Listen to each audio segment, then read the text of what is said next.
studying vertical variability of small-scale gravity waves using GNSS radio occultation temperature measurements.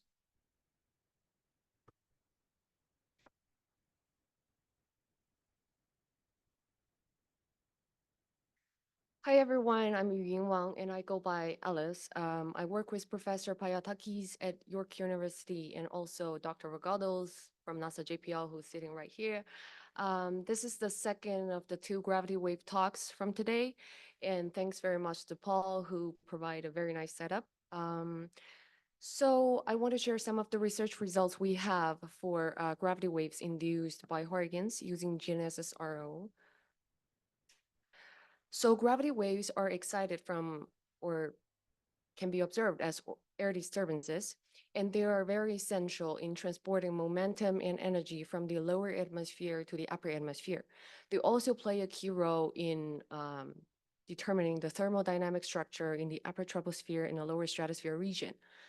So one important source of gravity wave generation is convection, which is usually related to intense weather systems such as hurricanes, which are also known as tropical cyclones or typhoons.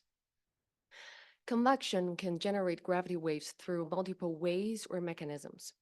So let's use this little cute hurricane here as an example. Hurricanes is associated with deep convection and is fueled by the release of latent heat.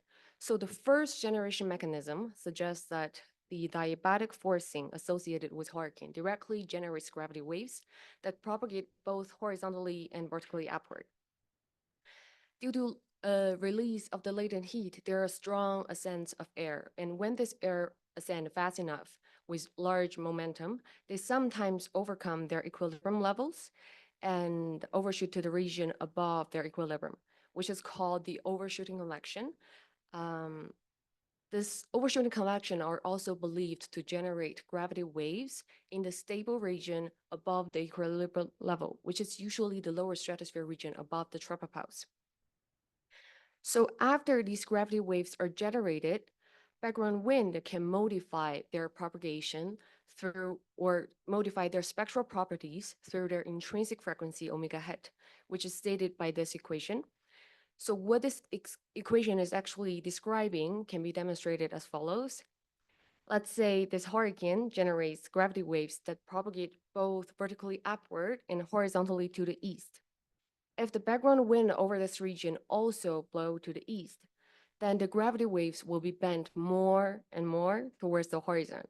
And if the wind is strong enough, this wave will be trapped at a certain height through critical level filtering and might eventually dissipate and deposit their energy to the background flow.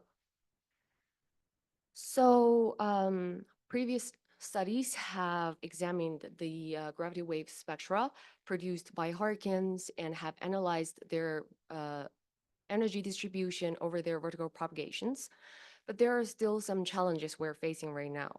For example, one of them is the small-scale gravity waves are very hard to identify and analyze, especially in the hurricanes, because it's a rapidly changing environment. And also that poses difficulties in analyze the vertical variations of the gravity waves. And these are mainly due to the lack of high vertical resolution data.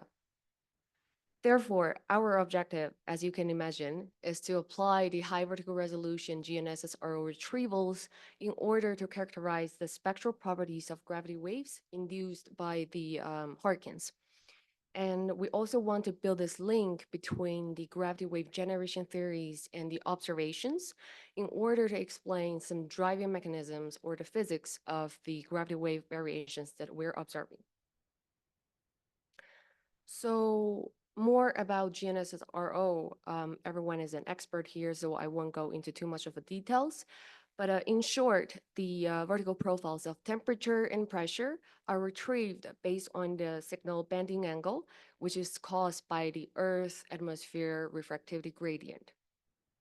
So for the results I'm going to show, I'm actually using temperature profiles from COSMIC 2 mission, but we also did some analysis for hurricanes that occurred during the COSMIC 1 mission.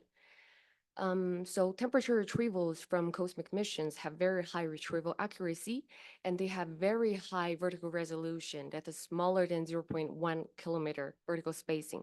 This is very important because it actually allows us to track the gravity waves with a vertical wavelength of down to 0.2 kilometer.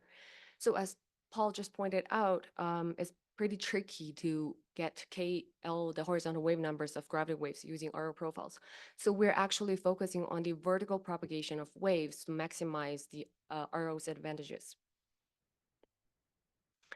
So we identified the gravity waves based on wave-induced perturbations following this equation, where T prime Z is the perturbation profile as a function of altitude Z. So the first thing we do is we have a background profile T naught Z that is selected within 500 kilometer of a hurricane center, which we call the hurricane disturbed region, but we select profiles over this region during an undisturbed period that occurred before the hurricane occurrence, which is usually 4 days. And by simple averaging, we have a smoothed black profile over here. That is the background profile. The black profile over here, which is the background profile, that aims to represent the undisturbed and normal state of the Earth's atmosphere. And then we also select this TZ over here, which is we selected in the rain band region of a hurricane within 300 kilometer radius, and it has to be within 3 hours of the hurricane's passage, which is the red perturbed profile over here. And then we just do subtracting black from the red. We have this perturbed temperature perturbation in the middle. We then apply this linear tapering window to focus on the altitude range of 5 to 30 kilometer, which is the upper troposphere and the lower stratosphere region, which is also where Cosmic 2 provides the best retrieval accuracy. Then we have this window, the wave-induced perturbation for spectral analysis, and we actually use the least square wavelet analysis, which is an alternative approach compared to the traditional Fourier spectral analysis. It allows the input signal to be unequally spaced and unequally weighted. I'll use Hurricane Sam as a showcase to walk you through our analysis process.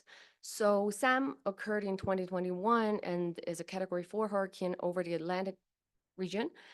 This is a best track of Hurricane Sam, and we have this rain band profile located here as the blue cross, which is the red perturbed profile showing here. So we see a local temperature minimum from this perturbed profile around 16 kilometer altitude, and my slides got messed up. And above this height, we see this double triple pulse feature that's also observed in previous studies as well. We think this is deep convection related, but it also provides a favorable condition for the overshooting convection. So we also observe this positive temperature anomaly just below 20 kilometer altitude that confirms the warm air parcels overshoot above their equilibriums and were able to enter the lower stratosphere region. And here is the spectrogram that we got from the spectral analysis results. So on the Y, we have altitude increasing, and on the X, we have vertical wavelengths. On the left-hand side, we got this vertical profile of the background wind speed that we computed from the URA5 dataset. So what we see here is from the surface, we first see this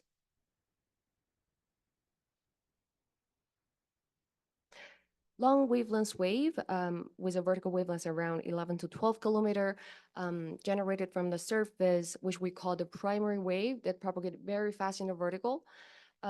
This wave we think is generated directly by the diabatic forcing. We also see this other secondary wave components around 5 to 10 kilometer wavelengths. This wave, during its upward propagation, is significantly shifted in the vertical wavelengths and got eventually trapped around 16 to 17 kilometer with a wavelength around 2 to 2.5. So this decrease in the vertical wavelength actually corresponds to this sudden increase of the wind speed and the gradual increasing wind speed above the 16 kilometer altitude. And upon checking the horizontal drift or the orientation of the RO profile, we found the gravity wave exhibited by this profile is actually propagating in the same direction as the background wind, meaning this wave shift, the wavelength shift, is actually a demonstration of the background wind filtering effects. Above 20-kilometer altitude, we found stratospheric waves are very distinguished from the waves that are propagated in the troposphere. And among the stratospheric waves, we see the small scale component with a wavelength around 2.5 to 3.3 that is considered to be generated by overshooting convection. So the pattern that we observe in that spectrogram is not a coincidence. We actually found the similar propagation patterns in several hurricanes. So I'm putting another Hurricane Fiona here, which occurred in 2022, also category 4 over the Atlantic region. Then we do a cross wavelet analysis, which shows the common power between the two hurricanes. So on the surface, we still see this primary wave, long wavelengths, and other secondary wave component. And above 20-kilometer altitude, also we see the small scale component generated by overshooting convection. Another case here, Hurricane Dora, which is 2023, also category 4, but it's actually occurring over the Pacific Ocean, which is an entirely different ocean. So the cross wavelet shows that also a primary wave at the surface, although Dora has significantly less power for the primary wave. Secondary wave, similar. It's just between Sam and Dora, we both see this decrease in the vertical wavelengths that is due to the background wind filtering. And then we also see this overshooting convection, small scale waves. So lastly, I want to say that we've seen this very distinguished pattern between stratospheric waves and the tropospheric waves. That leads us to think about using the two-layer convection idea to describe the gravity wave propagation pattern generated by hurricanes, where we have a layer at the bottom to represent the upper troposphere, a layer at top to represent the lower stratosphere, and in middle we have a tropopause transition layer. So we think the diabatic forcing associated with hurricane located in the upper troposphere directly generate gravity waves. These are usually the primary waves that got shifted by the background wind filtering effects. And we have overshooting convection generates small scale waves in the lower stratosphere region. And we think the tropopause play mainly two roles. The first one is it acts as a filtering layer to trap the primary waves in the unstable region below the tropopause. And secondly, it also acts as a lower boundary of the lower stratosphere to excite small scale gravity waves in the stable region above the tropopause. So that basically summarized my presentation. If you have any questions, I'll be happy to answer those. Thank you.